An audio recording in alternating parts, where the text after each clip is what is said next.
Did you know Canada's only peacetime military occupation started with a doorbell ring in Montreal?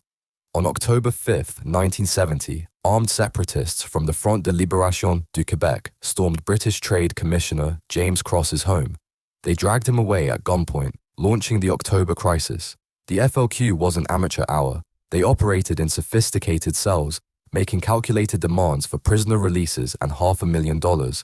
5 days later, they kidnapped Quebec Labour Minister Pierre Laporte. Prime Minister Pierre Trudeau's response was unprecedented. He invoked the War Measures Act, sending 12,500 soldiers into Quebec streets. Canada looked like a war zone. For 60 days, the terrorists played psychological warfare with the government. Then they crossed the line. Laporte's strangled body was found stuffed in a car trunk. The manhunt intensified. Military checkpoints everywhere.